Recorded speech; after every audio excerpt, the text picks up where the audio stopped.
Olá! Continuando o nosso estudo da Epístola aos Hebreus, vamos analisar hoje o capítulo de número 12, versículos 14 a 17. Faça a leitura da passagem.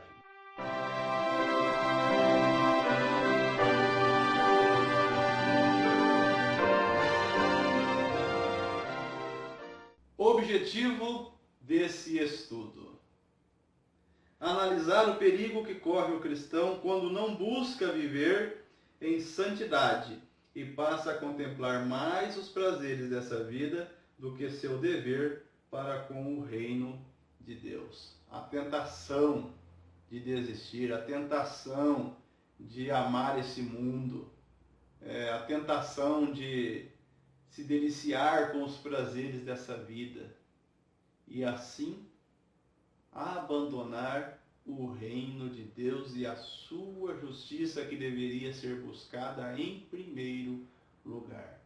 É disso que trataremos nesse estudo. Geralmente os cristãos interpretam mal o versículo 14. Não entendem o significado de santificação neste versículo. Todo o contexto fala de pessoas. A própria paz que preciso viver para com todos ajuda a entender o significado do versículo. Devo viver em santidade com meus irmãos, isto é, amar, respeitar, perdoar, vivendo assim em paz com todos. Não basta procurar um padrão de santidade apenas para com Deus, pois viver em tal santidade, ignorando a santidade para com o próximo, é simplesmente impossível. Essa mera tentativa implica necessariamente em uma religiosidade alienada dos princípios divinos. Uma das evidências da vida nova em Cristo está no modo pelo qual os cristãos vivem uns com os outros. O texto começa assim: segui a paz com todos e a santificação, sem a qual ninguém verá o Senhor. Paz e santificação. Aí quando você ouve de santidade, você só pensa às vezes em Deus. Não. Santidade para com o seu próximo também. No nosso estudo nós veremos até algumas coisas práticas que estão lá na lei do Sinai, que mostra como que realmente nós precisamos viver em santidade para com o nosso próximo. Atente nisso. A necessidade de vivermos em paz e uma vida santa. Essa vida santa nós até vimos no nosso estudo anterior de Hebreus, está disponível aí para você assistir, a qual muitas vezes o sofrimento nos leva até a entender melhor o próximo, até a se preocupar mais com o próximo. O que antes ouvir alguém falar sobre um problema que passa, de repente fosse-nos, isso não é da minha conta, mas quando você passa por aquilo e sabe o quanto é difícil, às vezes você para até para poder dar uma palavra para o outro.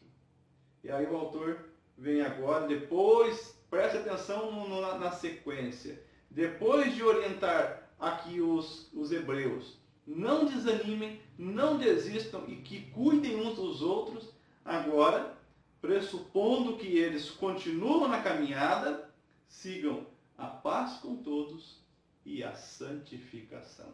Veja a linha de raciocínio do autor. A própria lei nos dá um padrão de santidade perfeito para com Deus e para com o próximo. Quando proíbe furtar, matar, tomar a mulher do próximo, já está ensinando que devo amar meu próximo, refletindo em meus semelhantes a santidade adquirida do caráter de Deus, expresso em meu viver. A própria lei já nos ensinava a realmente o que é viver em paz e em santidade para com o próximo. Quando você engana alguém, você não está sendo santo para com aquela pessoa. Eu não estou colocando aqui um padrão tentando te colocar acima dos anjos, não. Não. Santidade é realmente uma vida separada. Santidade é fruto de uma nova vida com Cristo, uma nova criatura. Todo cristão verdadeiramente cristão é santo. Um dia me perguntaram, você fala assim, pode haver cristão falso? Não sei. Eu sei que alguns se declaram cristãos e não são.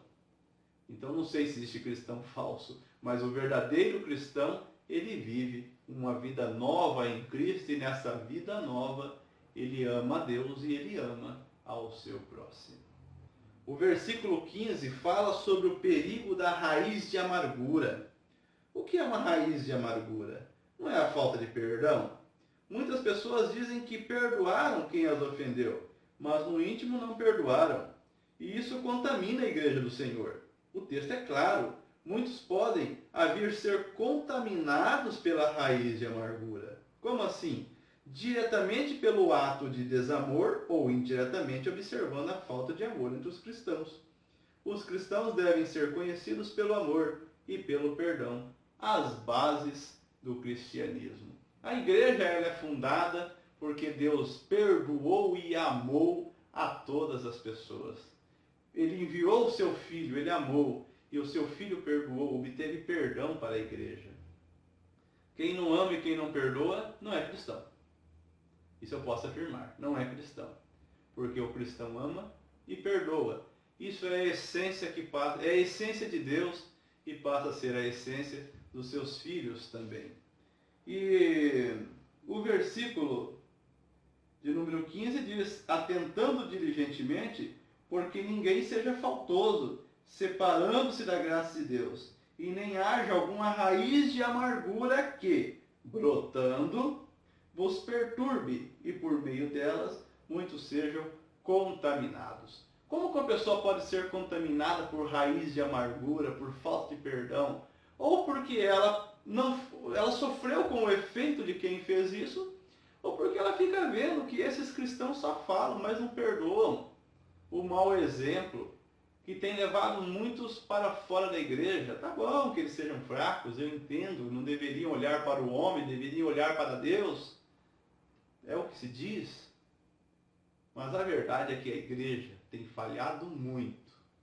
E eis aqui uma das falhas da igreja do Senhor Jesus.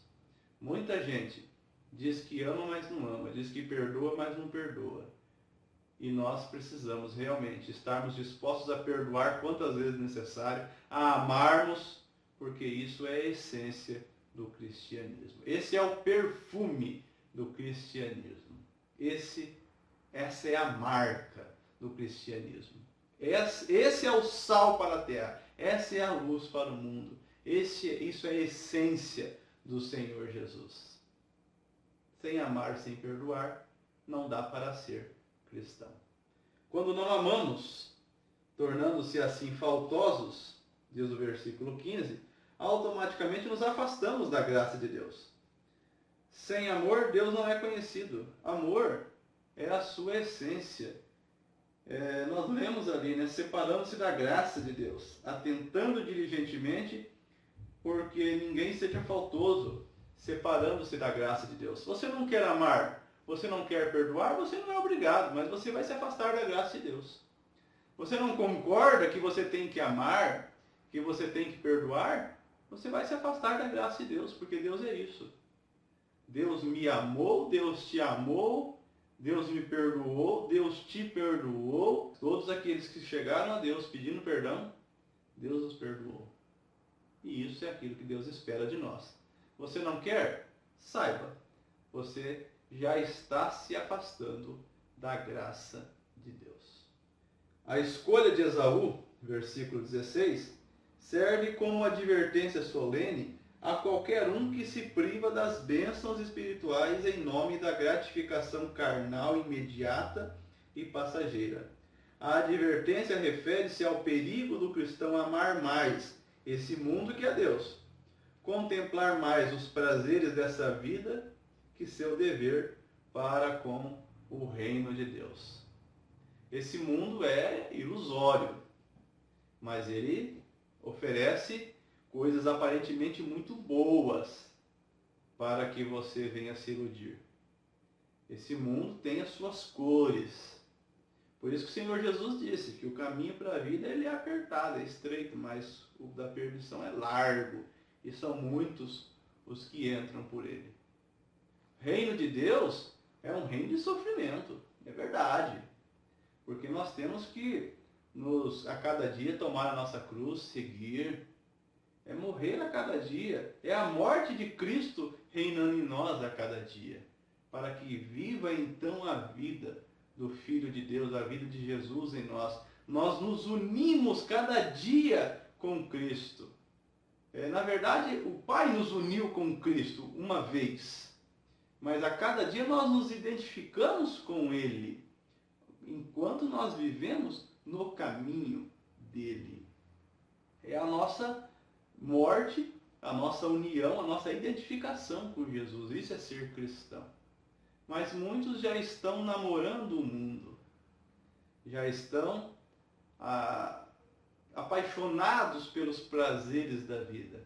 E já não estão mais olhando para o reino de Deus. Se nós analisarmos esse perigo do versículo 16, nem haja algum impuro ou profano como foi Esaú, o qual por um repasto vendeu o seu direito de primogenitura. Se nós vermos que esse risco, isso que ele cometeu é um risco para todos nós, e a consequência está no versículo 17, pois sabeis também que posteriormente, querendo herdar a bênção, foi rejeitado, pois não achou lugar de arrependimento, embora com lágrimas o tivesse buscado.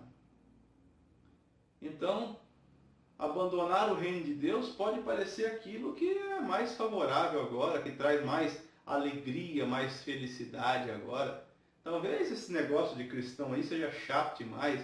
O mundo tem tantas ofertas mais agradáveis, não é verdade? Afinal de contas, o pastor é tão chato, o professor é tão chato, não pode isso, não pode aquilo, não pode aquele outro. Agora, os meus amigos do mundo, não, esses pode tudo, tudo é liberado.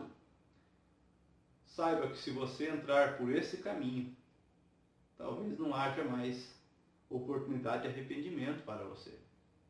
O que o autor está dizendo é que você tome cuidado e não haja em você esse sentimento que houve em Esaú. Busque então o reino de Deus e a sua justiça. Assuma a sua função, o seu papel no reino de Deus, o seu lugar. Seja discípulo verdadeiro de Jesus. Ame a Deus, ame o reino de Deus, ame as pessoas também. Porque isso é aquilo que Deus espera de mim e é o que Ele espera de você.